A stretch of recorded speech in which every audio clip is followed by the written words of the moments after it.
मित्रों नमस्कार। अब विश्व युद्ध की बातें बहुत आम हो चुकी। विश्व युद्ध की तारीखें भी आ गई, विश्व युद्ध शुरू भी हो चुका है। अब आगे फिर क्या होगा, मैं अब आपकी उसकी आध्यात्मिक चर्चा करूंगा कि कैसे ये दुनिया अब बदलने वाली है। कलयुग समाप्त होकर सतयुग की ओर प्रवेश कर रहा है और उसमें क्या ऐसे योग संयोग बन रहे हैं कि जो इसको आगे बढ़ाएंगे।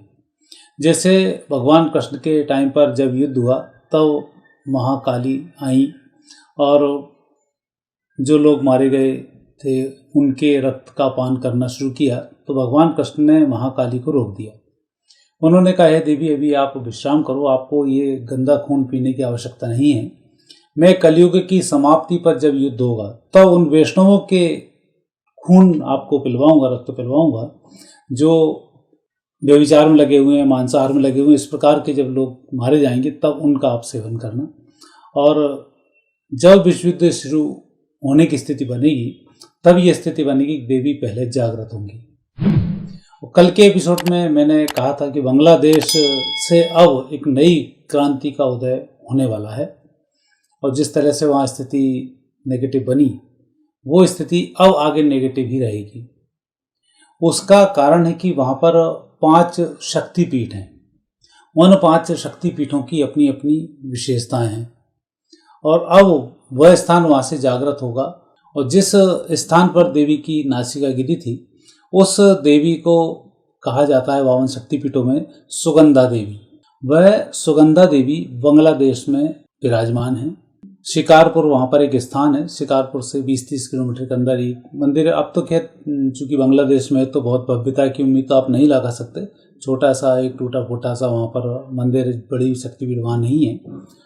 नाक सबसे पहले देवी की जागृत होगी, वहीं से वो सूंघना शुरू करेंगी कि अब स्थिति यहाँ पर क्या होगी। फिर दूसरी स्थिति बनेगी पाकिस्तान में, जहाँ पर नानी माँ इन देवी को कहा जाता है और वहाँ पर देवी का मस्तिष्क है। नाक के बाद उनका मस्तिष्क जागृत होगा और मस्तिष्क के बाद उनकी जीभ लपलपानी शुरू करेगी, जो हिमाचल में ज्वाला देवी के नाम से प्रसिद्ध हैं। वहाँ से फिर ये तांडव शुरू होगा। तो अब जो स्थिति बांग्लादेश में बन रही है, ये स्थिति मानव निर्मित नहीं है। ये उन्हीं देवी के चमत्कार हैं कि अब वहाँ पर नेगेटिव स्थिति लगातार बनती जा रही है। और आपने देखा कि जो संप्रदाय के लोग हैं वो वैष्णव भी वहाँ पर माने जाते हैं। इस्कॉन संप्रदाय, हरे रामा हरे कृष्णा, गौणी संप्रदाय और इनकी एक शाखा ही है, तो वैष्णवों में ये लोग आते हैं। तो वैष्णवों का संहार वहाँ से शुरू हो रहा है। भविष्यवाणिका में भी आपने इसका उल्लेख विभिन्न चैनलों पर सुना होगा कि माता अब संहार करेंगी, तो वैष्णवों से शुरुआत करेंगी। और ये जो मैं बता रहा हूँ ये भविष्यवाणिका में ही इसका उल्लेख है कि पहले जब वैष्णवों का यहाँ पर संहार होगा, जो मांसाहारी वैष्णव हैं उनके संहार के बाद ही ये लीला का शुभारंभ होगा। और बंगाल में वैष्णव हो चाहे कोई भी हो, मछलियों का सेवन ये सभी करते हैं और ऐसी स्थिति वहाँ पर निर्मित हो रही है। भारत में भी जब सुधार हुए तो बंग भंग कानून के बाद ही बहुत सारे चेंजेस आए और उसके बाद भारत की स्वतंत्रता का रास्ता आगे खुला। तो ऐसी स्थिति अब बंगाल से निर्मित हो रही है। तो वहाँ सुगंधा देवी जो हैं वो जागृत होंगी और जागृत होने के बाद भूकंप आएगा और भूकंप आने के बाद ये स्थिति वहाँ पर निर्मित होनी शुरू होगी। और फिर जिस कलयुग की समाप्ति, सतयुग के शुभारंभ, तृतीय विश्व युद्ध में भारत की एंट्री, ये सब एक साथ वहाँ से होना शुरू हो जाएंगे। वहाँ पर 5 शक्तिपीठ हैं बांग्लादेश में। उन शक्तिपीठों की भी एक अपनी विशेषता है। छोटी सी जगह है और 5 शक्तिपीठ हैं। उत्तर पूर्व में कलकत्ता में शक्तिपीठ हैं, कामाख्या देवी वहाँ शक्तिपीठ हैं और 5 शक्तिपीठ हैं बांग्लादेश में, जो अब कभी भी जागृत हो सकती हैं 2025 के बाद। और जैसे ही इनका जागरण शुरू होगा वैसे ही नरसंहार शुरू हो जाएगा। बांग्लादेश की 5 शक्तिपीठों में चट्टल भवानी का एक मंदिर है जो चंद्र पर्वत पर स्थित है। यहाँ पर माता देवी की दाईं भुजा गिरी थी। दूसरा सुगंधा देवी का मंदिर है, ये शिरकापुर के पास में है। नाक यहाँ पर गिरी है, इनको उग्र तारा भी कहा जाता है। तीसरा है जयंती देवी, वहाँ पर हैं। सिलहट एक ज़िला है, उसके पास में 20 किलोमीटर दूर यहाँ पर हैं। ये जंघा यहाँ गिरी है, इनको देवी जयंती भी कहा जाता है। शैल महालक्ष्मी हैं जो सिलहट में ही हैं, और ये सिलहट के आसपास ही दोनों स्थान हैं। यहाँ पर महालक्ष्मी का गला गिरा था, इसलिए इसको महालक्ष्मी भी कहा जाता है। और एक हैं यशोरेश्वरी, ये खुलना ज़िले में है। याशोर यहाँ पर स्थान है, इसलिए यशोरेश्वरी देवी वहाँ कहा जाता है, लेकिन यहाँ पर इनकी बाईं हथेली गिरी है। और पाकिस्तान में हिंगलाज माता, यहाँ पर इनका सिर गिरा है। और इनके सिर को तोड़ने के लिए पाकिस्तान ने कई बार प्रयास किए, वहाँ पर बम भी फेंके और आज भी वहाँ गोले पड़े हुए हैं जो तोप से इन्होंने दागे हैं, और उस स्थान को ये नहीं उड़ा पाए हैं। और ऐसे ही ये 5 स्थान बांग्लादेश में भी हैं जिस पर कि लगातार आतंकी विद्रोही आतताइयों ने तोड़ने के प्रयास किए, ये भी नहीं टूट पाए। अब सबके जागरण का समय आ पहुंचा है, और इस जागरण के लिए हम लेते हैं बांग्लादेश की कुंडली और भारत की कुंडली कि ये कैसे इस स्थान पर जागृत होंगे। बांग्लादेश की कुंडली में कुंभ लग्न है, लग्न स्थान पर मंगल है, चतुर्थ में शनि है, छठे स्थान पर केतु हैं, दसम भाव में गुरु चंद्र बुध हैं, सूर्य शुक्र एकादश भाव में है और राहु द्वादश स्थान पर है। और यहाँ भी इनको सूर्य की महादशा चल रही है। आध्यात्मिक दृष्टि से यदि हम बांग्लादेश की कुंडली का अध्ययन करें तो ये काफ़ी पावरफुल कुंडली आती है। मंगल है, अब चूंकि देखो मलेच्छों का राज्य रहा, ये एक अलग स्थिति है कि समय समय की बात होती है जब कभी मलेच्छ प्रकट होते हैं, कभी देवता प्रकट होते हैं, कई मनुष्य प्रकट होते हैं। ये एक प्रकृति के परिवर्तन के नियम में आता है। तो अभी वहाँ पर मलेच्छों का शासन चल रहा है और ये शासन अब समाप्ति पर है। शुक्र के 20 साल शुक्र की महादशा के ये मलेच्छों के साल थे, और सूर्य की महादशा शुरू हुई है 2022 से। अक्टूबर 22 से वहाँ उठापटक तेजी से शुरू हुई है, और सूर्य इनके लिए मार्केज भी है। तो ये अब मलेच्छ लोग अब बहुत दिन तक वहाँ लंबा शासन नहीं कर पाएंगे। अब इनकी स्थिति 2028 तक बिल्कुल अंतिम है, और इनकी अंतिम सांस ही इनकी चल रही है, और इनका अब समापन बहुत जल्दी होने वाला है। और देवी का जब स्थान जागृत होता है तब सूर्य मंगल की महादशा में, चंद्र के समय में देवी का जागरण शुरू होता है। और अब जो समय है ये इनके टोटल नष्ट होने का समय शुरू होगा अगस्त 25 से लेकर 26 तक का जो समय है, इसमें गंभीर इसमें शुरुआत होगी और यह ठीक नहीं रहेगी।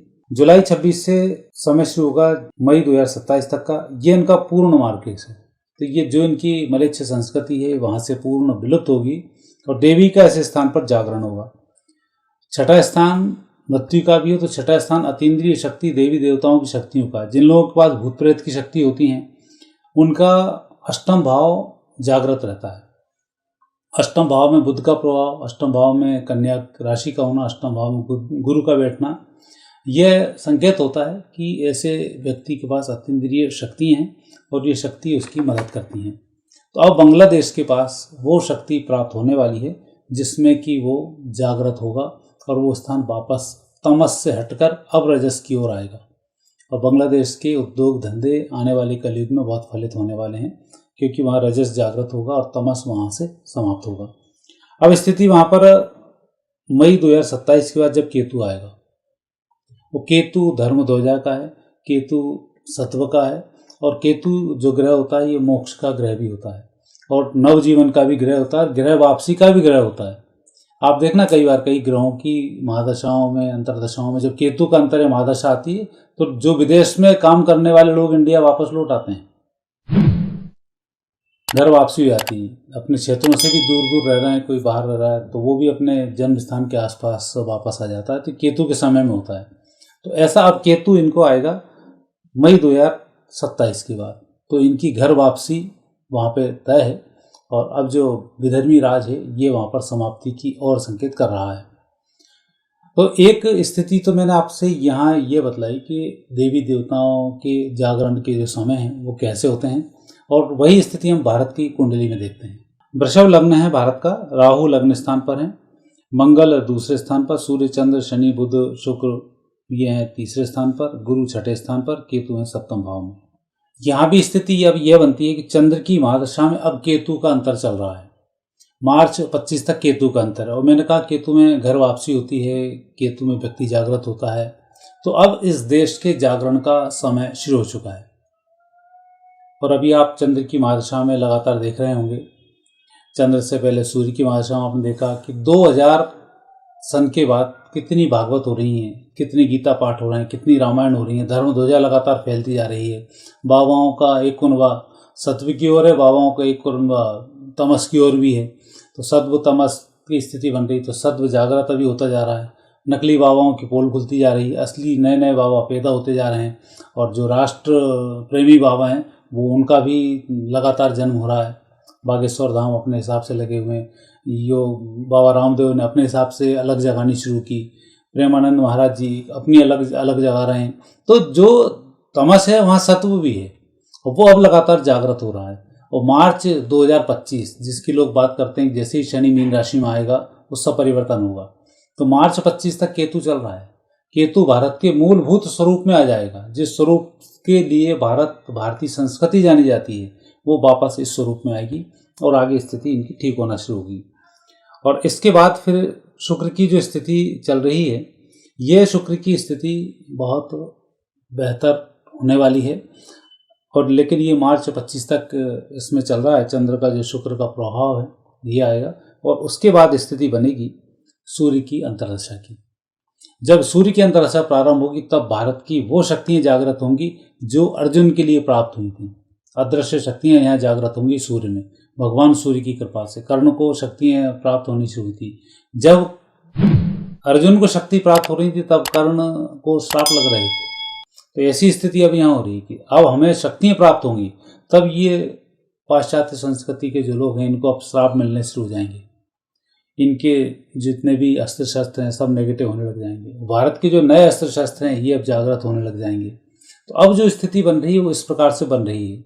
तो भारत का जो अब भविष्य है वो पूरी दुनिया के लिए जागृत होने वाला है। जब देवी जी के सती होने के बाद भगवान शिव ने अपनी शक्तियों का उपयोग करके उस यज्ञ का विध्वंस किया।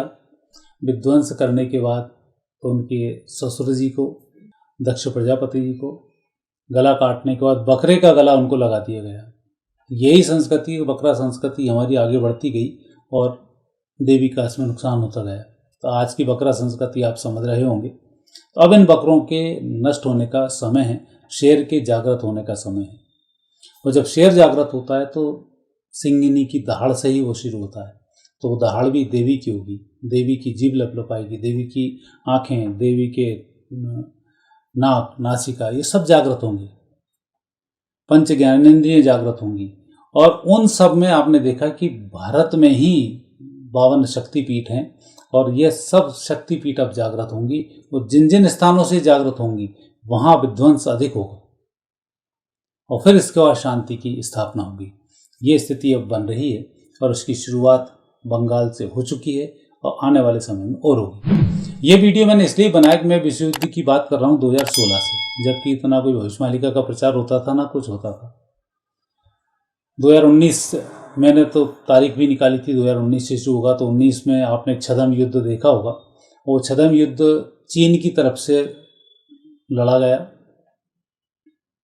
यदि हम संत रविदास जी की बात करें तो संत रविदास जी ने इसका उल्लेख किया था कि एक ऐसा वायरस आएगा जो हाहाकार मचा देगा और वहीं से युद्ध शुरू होगा। तो ये शुरुआत चीन की तरफ से हुई कोरोना वायरस को फैलाकर। और उसके बाद आपने देखा है कोई भी देश शांति में नहीं चल रहा है। लगातार जहाँ लड़ाई हो रही है वहाँ लड़ाई होती चली जा रही है, जबकि किसी देश के पास इतना पैसा नहीं होता कि सालों तक वो युद्ध लड़ता रहे। लेकिन आता जा रहा है, लोग लगाते जा रहे हैं और भिड़ते जा रहे हैं। अब आने वाले समय में भारत भी इसमें शामिल होगा। अब युद्ध की और स्थिति बिगड़ती जा रही है। अभी तो लोगों ने देखा कि यूक्रेन का और रूस का युद्ध समाप्ति की ओर है, लेकिन नहीं, अब पश्चिमी देशों के लोगों की भी हालत ख़राब होनी है। यूरोप को भी अब नष्ट होना है। मुस्लिम कंट्रीज़ भी अब बहुत तेज़ी से नष्ट होने हैं। उनकी किताबों में लिखा है कि इस्लाम वापस सांप की तरह अपने बिलों में घुसता चला जाएगा। तो अब ये जितनी भी धार्मिक पुस्तकों के अंदर जो जो उल्लेख किए हैं वो सब घटित होना शुरू हो गए और बहुत जल्दी ये नेगेटिव स्थिति को प्राप्त होंगे। तो मित्रों, आज मैंने एक वीडियो, चूँकि अब बंगाल से क्रांति आ रही है, भारत के लोग बड़े भयभीत हैं कि हिंदुओं के साथ ऐसा हो रहा है। तो और हमें भी बड़ा बुरा लगता है कि इस तरीके की वीडियो जब देखने को मिलते हैं कि ऐसे धूर्त मूर्ख देश में व्यक्तियों का रहना और उनकी इस तरीके की व्यवस्थाओं को अपने राष्ट्र के लोगों के साथ ही गिराना बड़ा निंदनीय कृत्य है उसको देखते हुए। लेकिन मैंने वो आध्यात्मिक पहलू भी आपको बताया कि इसकी शांति, क्रांति और अशांति ये सब कैसे होती है, उसकी भी मैंने आज आपसे इस वीडियो में चर्चा की। आगे तो इससे रिलेटेड बहुत सारे वीडियो आपके सामने कटते पिटते कुछ कुछ होते हुए सामने आएंगे, लेकिन मूलभूत वीडियो था मैंने आपके सामने प्रस्तुत किया। आगे फिर नए विषय से फिर आपसे मुखातिब होऊंगा। आगे दीजिए, नमस्कार।